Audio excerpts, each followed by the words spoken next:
At the dinner table, Diana Whitfield looked at the man in the rented suit and decided without asking his name that he did not belong. In front of the entire board, she said it out loud, certain that no one in that room could possibly object. She did not know that 12 years earlier that same man had stood in a locked training room and taught every operative, every guard, every security chief now standing watch outside that door, the exact methods now keeping her alive tonight. Jackson Bryant, without a word, only folded his napkin quietly and simply waited. Who was the quiet man at that table, really? Stay until the very end to learn the full, astonishing truth.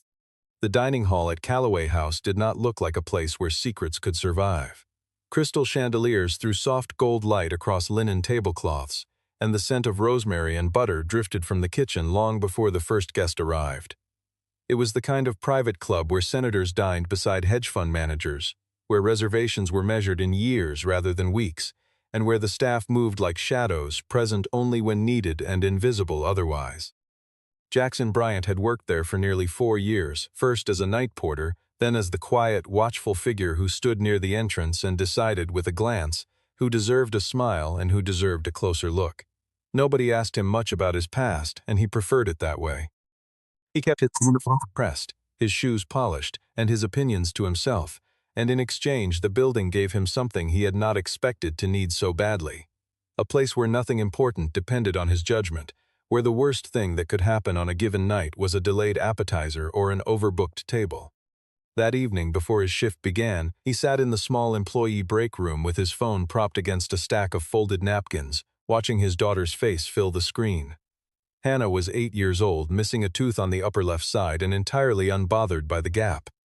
She held up a drawing of a dog with too many legs and explained with great seriousness that it was actually a very fast dog built that way on purpose.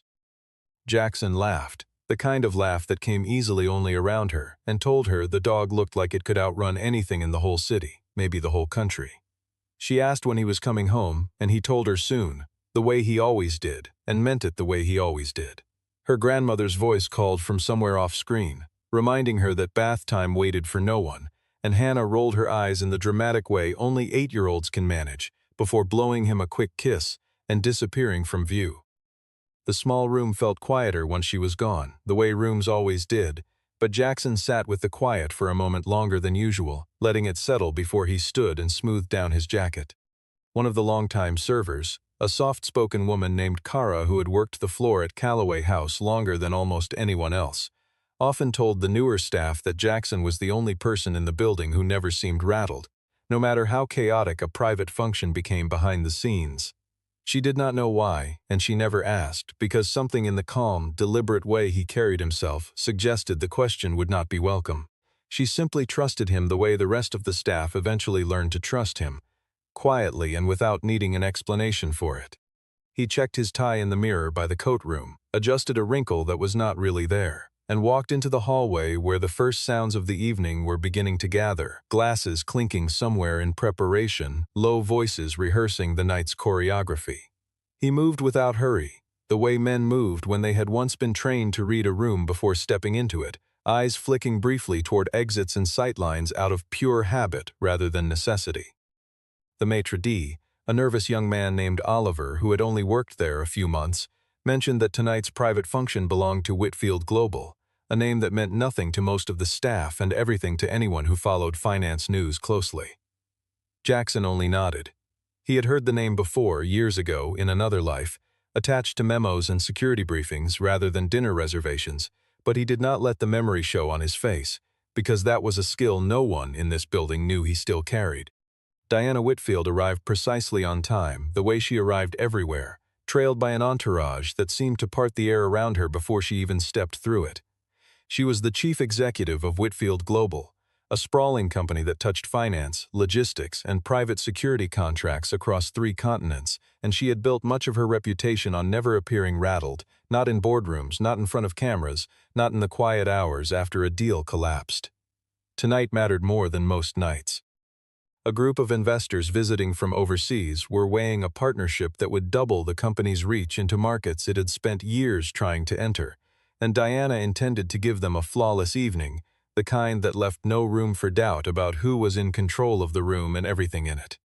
Diana had not always been this exacting about appearances, but a security breach early in her tenure as chief executive, one that leaked sensitive merger details to a rival firm through nothing more than a careless badge left unattended in a hotel lobby, had cost the company dearly and cost her personally even more. She had learned in the aftermath of that humiliation to trust very few people completely and to judge competence quickly and harshly,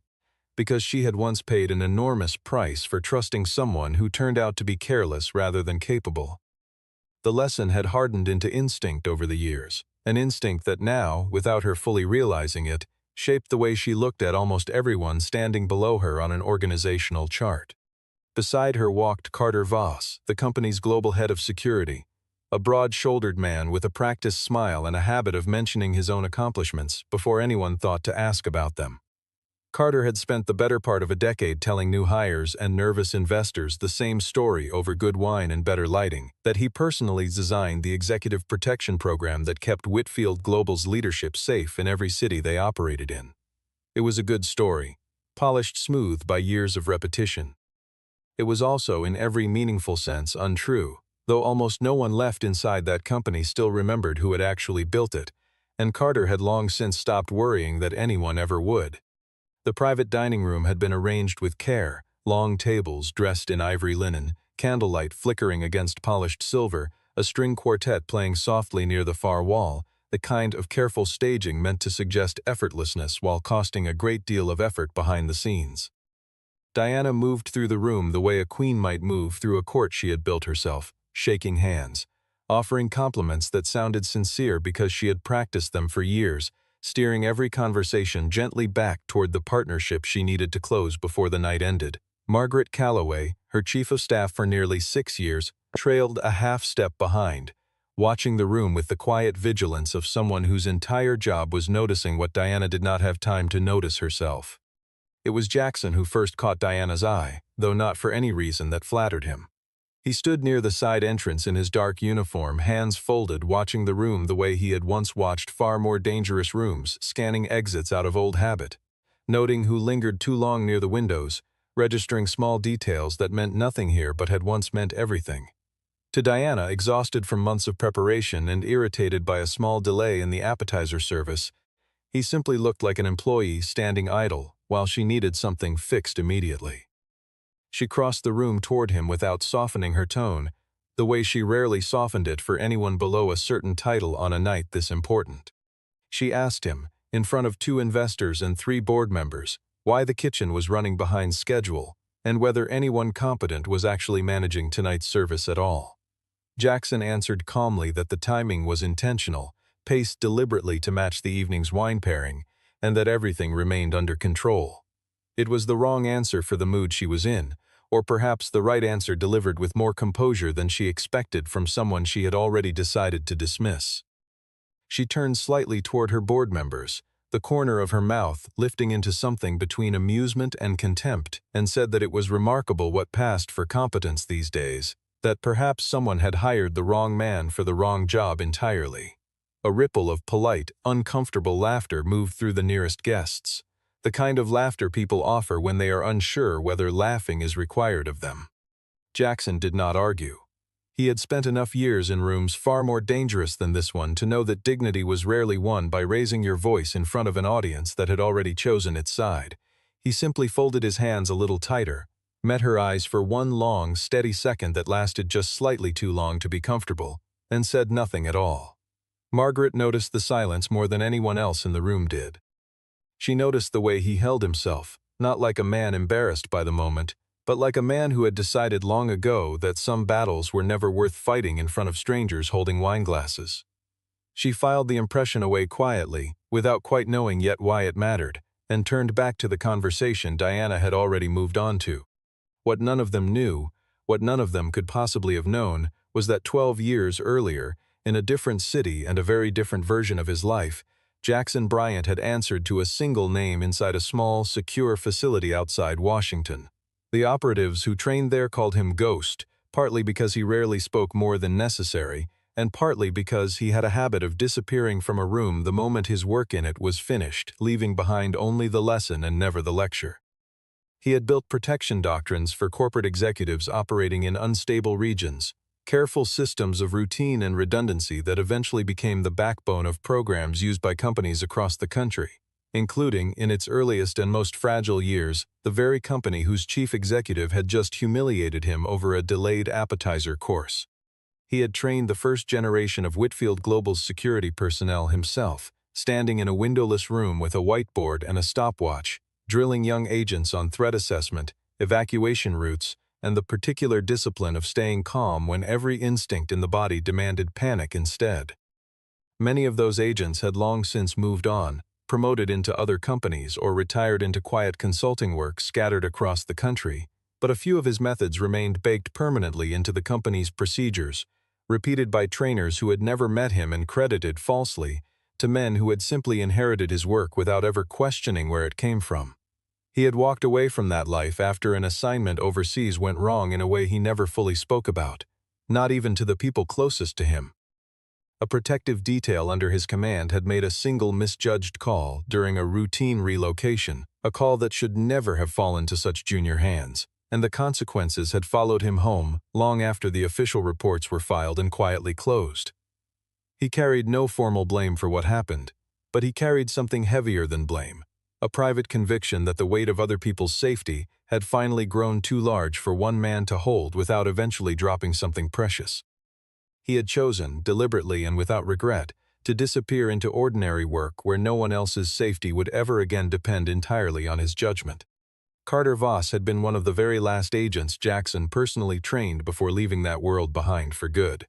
Carter had been ambitious even then, quick to claim credit for group exercises, slower to admit when his own assessments turned out wrong during live drills. After Jackson vanished from the program without explanation, Carter quietly rewrote his own history one conversation at a time, layering himself into stories that were never originally his, until enough years had passed that almost no one left in the company could contradict him without sounding paranoid. Carter had joined the security division as a junior agent with more confidence than skill, the kind of young man who measured his own progress by how quickly others noticed him rather than by how well he actually performed under pressure. After Jackson's sudden departure left a vacancy at the top of the training program, Carter maneuvered himself into the gap with practiced charm, volunteering for committees, befriending the right executives, and slowly positioning himself as the natural heir to a legacy that had never truly belonged to him. The promotion came easily once enough people assumed, simply because he never corrected them, that he deserved it. It was a comfortable lie, and comfortable lies, left unchallenged long enough, begin to feel like simple truth even to the very people who first built them out of convenience. The investors did not stay long enough to register the tension simmering quietly beneath the dinner's polished surface. They left with warm handshakes and vague promises, the kind that meant nothing concrete had been decided but nothing essential had been lost either. Diana exhaled only once she was certain the last car had pulled away from the curb, and for a moment, standing alone near the entrance in the cooling night air, she allowed herself the small, private satisfaction of believing the evening had gone reasonably well despite the earlier friction. She did not think again about the quiet man near the side door, not that night, not for several weeks afterward. He finished the rest of his shift without complaint, refilling water glasses and directing guests toward the coat room with the same even courtesy he showed every night. And if anyone noticed a slight stiffness in his posture for the remainder of the evening, they assumed it was simple fatigue rather than anything deeper. On the drive home, well past midnight, he found himself thinking less about the insult itself and more about how easily it had come to her, how naturally contempt seemed to sit in some people's mouths when they believed no consequence would ever follow it. He decided, somewhere around the third quiet intersection, that the moment did not deserve any more of his thoughts than it had already taken. And by the time he reached his apartment, he had mostly let it go, the way he had trained himself to let go of far heavier things over the years.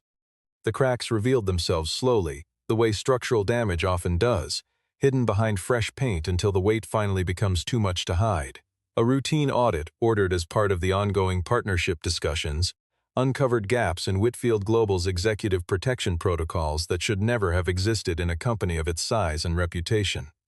Travel routes for senior leadership had not been meaningfully updated in years. Emergency response drills had quietly shrunk into formalities, run on paper in conference rooms rather than practiced under any real pressure. When the board convened to review the findings, When the board convened to review the findings, one of the longest-serving directors asked Carter plainly why a company of their size and exposure had allowed its emergency drills to become a paperwork exercise rather than a practiced reality. Carter answered smoothly that the threat landscape had simply changed, that modern protection relied more on software and monitoring than on the old physical drills of years past. An answer that sounded reasonable until someone pointed out that the software in question had not been updated in roughly the same span of time as the drills themselves. Carter Voss offered confident reassurances that did not match the evidence laid out in front of them on the long mahogany table, and for the first time in a long while, Diana felt something she rarely allowed herself to feel in front of her own staff: genuine doubt about a man she had trusted without question for years.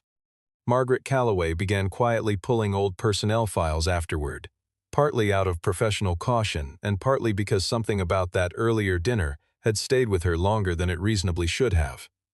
She found a folder, decades old and faintly yellowed at the edges, referencing a foundational security training program from the company's earliest years, the very program that had clearly shaped everything built on top of it since.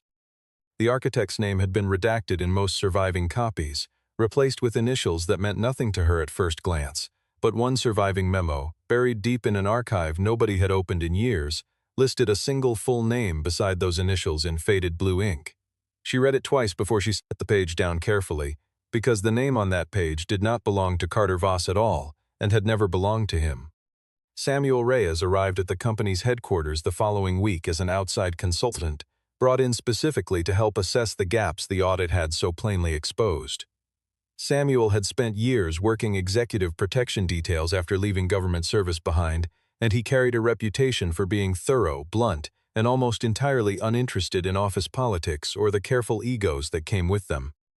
He was walking through the lobby when he saw a familiar figure near the security desk, helping a junior guard recalibrate a malfunctioning badge scanner with the kind of patient, exact movements that few people simply pick up on their own without years of practice behind them. Samuel stopped mid-stride, studied the man's face for a long moment under the bright lobby light, and said a name out loud that startled the people standing nearest to him. Jackson did not deny it. He only asked, quietly and without drama, that Samuel keep the conversation between the two of them for the time being. Later that same week, away from the building entirely, Samuel asked Jackson over a quiet lunch why he had let a man like Carter Voss claim credit for so many years without ever stepping forward to correct the record. Jackson answered that correcting the record had never been the point of the work in the first place, that he had built the program to keep people alive rather than to keep his own name attached to it, and that watching it survive, even imperfectly, under someone else's name had always mattered more to him than recognition ever could. Samuel did not entirely agree, but he respected the answer enough not to push further, and the two men finished their meal talking instead about easier things, old colleagues, better days, and the particular quiet that settles over a person once they finally stop running from who they used to be. Carter Voss heard about the exchange within hours, the way uncomfortable information always seems to travel faster through a building than comfortable information ever does. He did not know exactly who Jackson Bryant was, but he understood, almost instinctively, that anyone capable of unsettling a man like Samuel Reyes with a single glance across a lobby was not someone he could afford to have wandering freely through his territory. He began asking quiet questions of his own, pulling old vendor contracts late at night, trying to determine why a man from the dinner club kept appearing near the edges of his department's business. The more he learned, the more uneasy he became, until uneasiness curdled slowly into something closer to genuine fear sitting heavy in his chest.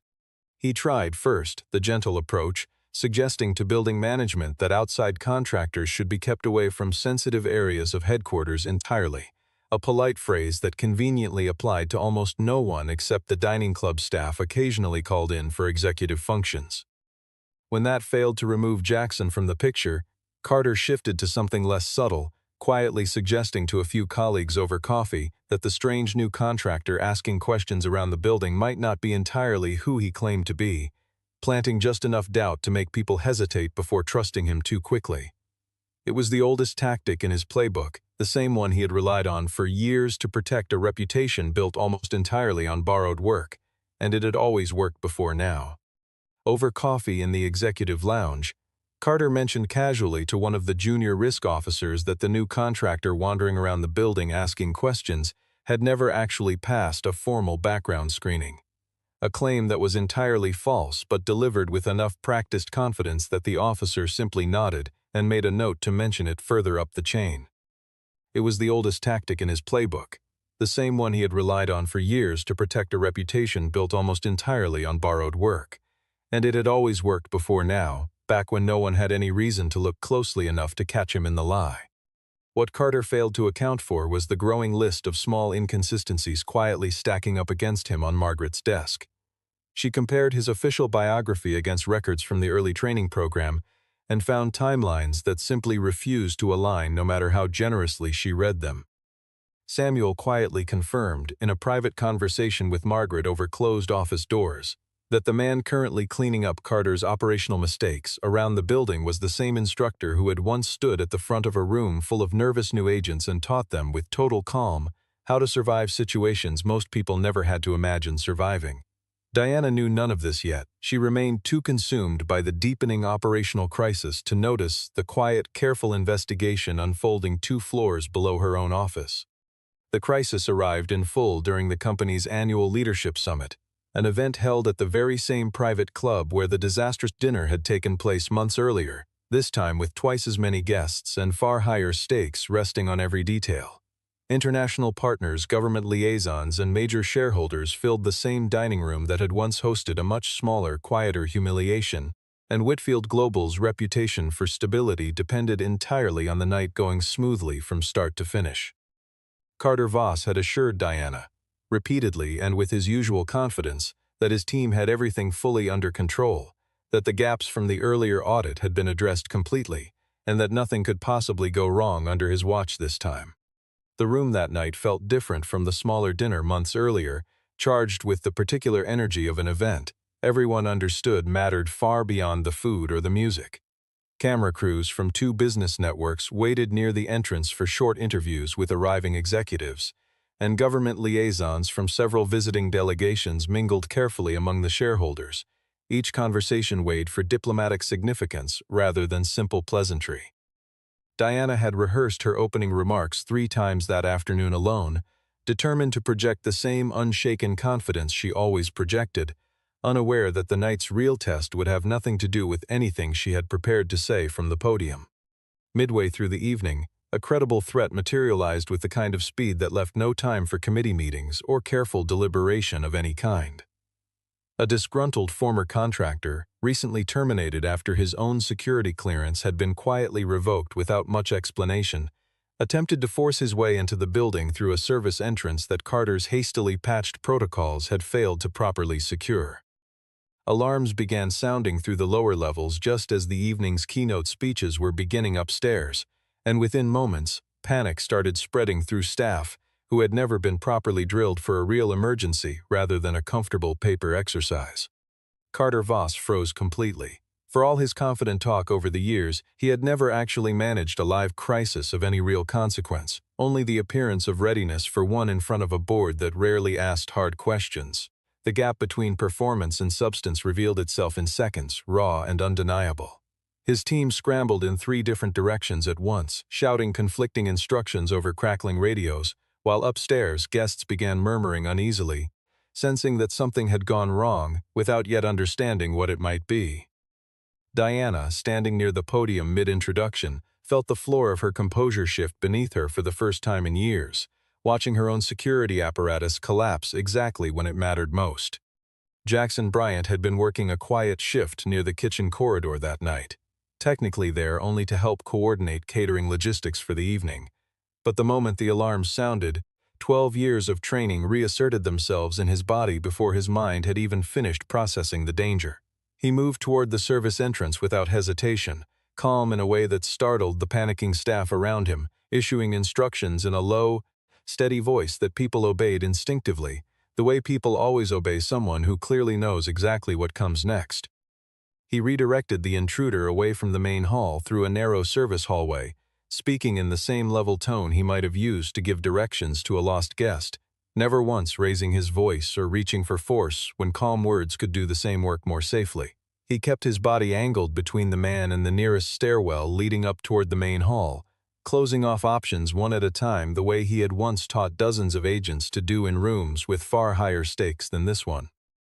The man, confused by the absence of panic in the voice speaking to him, slowed his pace almost without realizing it, and that single hesitation was all building security needed to finally close the distance and take him into custody without a single guest upstairs ever fully understanding how close the night had actually come to disaster.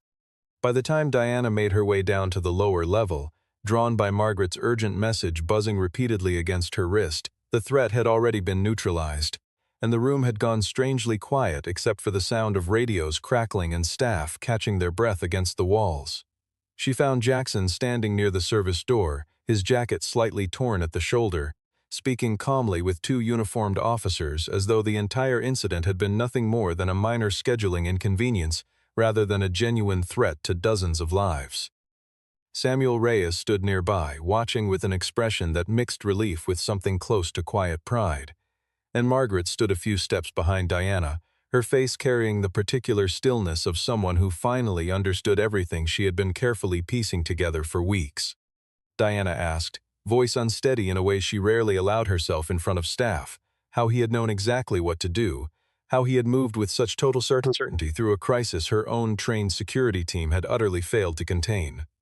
Jackson hesitated for a long moment, the practiced reflex of a man who had spent years deliberately avoiding exactly this kind of attention, before finally answering that he had once done this kind of work for a living, a long time ago, before he chose a much quieter life for reasons that were entirely his own.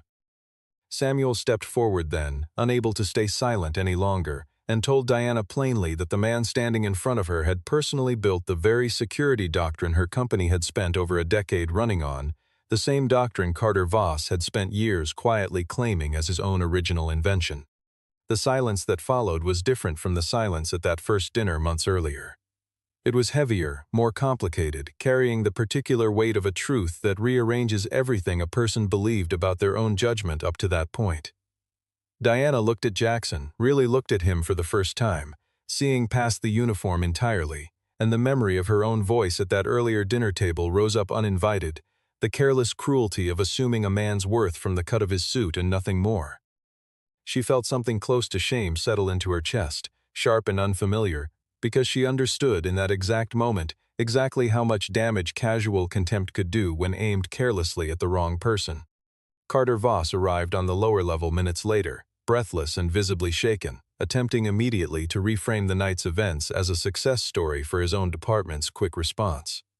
His explanations grew thinner with every sentence he offered, especially once Margaret quietly produced the old personnel file with Jackson's name still legible beneath the redactions, and once Samuel confirmed, calmly and without any malice in his voice, exactly who had trained him personally all those years ago. Carter's bluster collapsed into something smaller and more desperate, a man watching the entire foundation of his professional identity crumble in front of the one person whose opinion had always mattered most to his career. Diana did not raise her voice at all. She simply told him, quietly and without theater, that their working relationship had ended that night, and that he should not expect a different outcome no matter how the story was eventually told to the board afterward. In the hours after the guests had finally been escorted home and the catering staff had quietly packed away the untouched dessert course, a strange calm settled over the lower level of Calloway House, the particular stillness that follows any night where disaster came close enough to touch and then simply did not happen. Staff who had panicked earlier now moved slowly, almost reverently, past the spot near the service door where Jackson had stood, some of them glancing at him with a new kind of attention they had never thought to offer the quiet contractor before that night. Oliver, the nervous young maitre, found himself telling the story to nearly everyone he passed for the rest of the week, each retelling growing slightly more admiring than the last. In the days that followed, Diana asked to meet with Jackson privately, away from the noise of headquarters and the growing curiosity of staff who had already begun talking quietly among themselves about the contractor who had apparently saved the summit.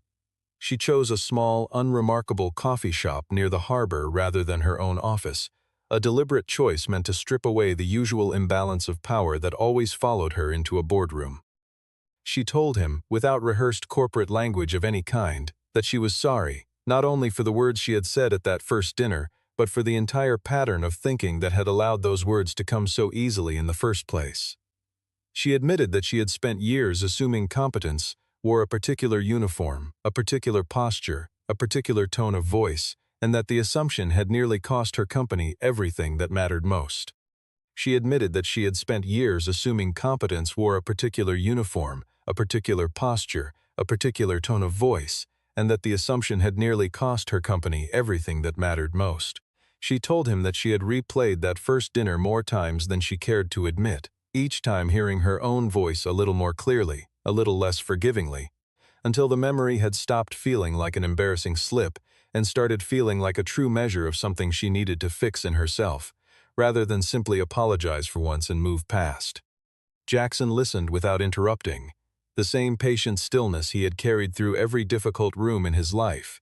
And when she finally finished speaking, he told her simply that he had not done what he did that night to prove anything to her or to anyone else watching.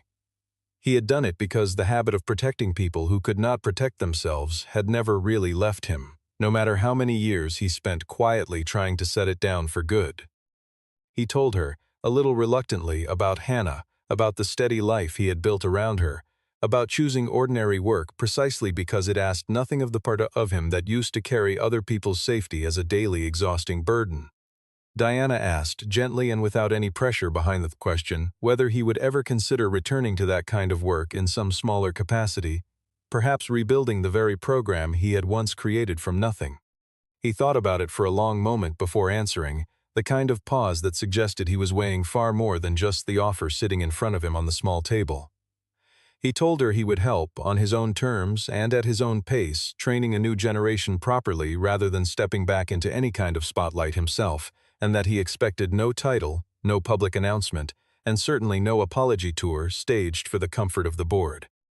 Diana agreed without hesitation, understanding, perhaps for the first time in years, that some forms of competence had never needed an audience to be entirely real.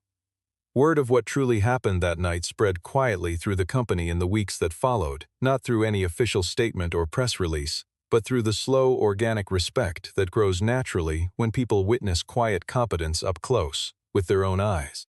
Carter Voss left the company without fanfare, the kind of quiet departure reserved for people whose stories simply stop being told once they no longer hold any power to enforce them. Jackson never sought him out, never asked for an apology, never mentioned the man's name again in front of anyone who might use it against him later. He returned, gradually and carefully, to training a small group of new security personnel, choosing his hours deliberately around Hannah's school schedule, and politely declining every attempt the company made to give him a formal title or hang a framed photograph of him somewhere in the lobby. Margaret once joked, half seriously, that he was the only senior trainer in the building's history who actively avoided being thanked in public, and Jackson simply smiled and said that the people he had trained doing their jobs well was thanks enough for anyone. Margaret once joked, half seriously, that he was the only senior trainer in the building's history who actively avoided being thanked in public, and Jackson simply smiled and said that the people he had trained doing their jobs well was thanks enough for anyone. Samuel eventually agreed to stay on as a permanent consultant rather than returning to his usual independent work, telling Margaret privately that he had not felt this useful in years, and that watching the program finally rest in honest hands again felt like something worth sticking around for. Diana visited the training facility occasionally afterward, usually without warning, slipping quietly into the back of the room to watch him work without interrupting. She never said much during those visits, content simply to observe the calm, exact way he corrected a young agent's stance or walked someone patiently through a scenario they had clearly never considered before that moment. There was no dramatic reconciliation between them, no grand public gesture meant to erase what had happened at that first dinner months earlier. There was only a growing, careful respect built slowly across small moments, a quiet recognition that some of the most important people in any room are rarely the ones speaking the loudest or sitting closest to the head of the table. On a quiet evening months later, as the training session ended and the last new agent filed out toward the elevators, Diana stayed behind a moment longer than necessary, watching Jackson gather his notes from the small folding table near the whiteboard. She thought, not for the first time, about how close she had come to never knowing any of this, about how easily contempt could have simply won the entire story if circumstances had unfolded only slightly differently that first night. There had been a version of that evening, she realized, where Jackson simply finished his shift, went home, and never crossed her path again, where the gaps in her company's protection would have stayed hidden until a far worse night finally exposed them without anyone capable of stopping it in time. She did not say any of this out loud. Some realizations she had come to understand mattered more privately held than spoken. Jackson glanced up, caught her watching, and offered the same small, steady nod he had offered her once before, long ago across a dinner table neither of them had ever quite forgotten. He gathered the last of his papers into a worn leather folder, turned off the overhead lights one switch at a time the way he always did, and walked with her toward the elevators in a silence that felt for the first time entirely comfortable between them. Outside, the evening air had turned cool, and somewhere across the city Hannah was almost certainly already asleep, unaware of how much had quietly changed in her father's world while she dreamed. For the first time since that night at Calloway House, Diana found herself simply grateful, without complication, that he had chosen, despite everything, to stay.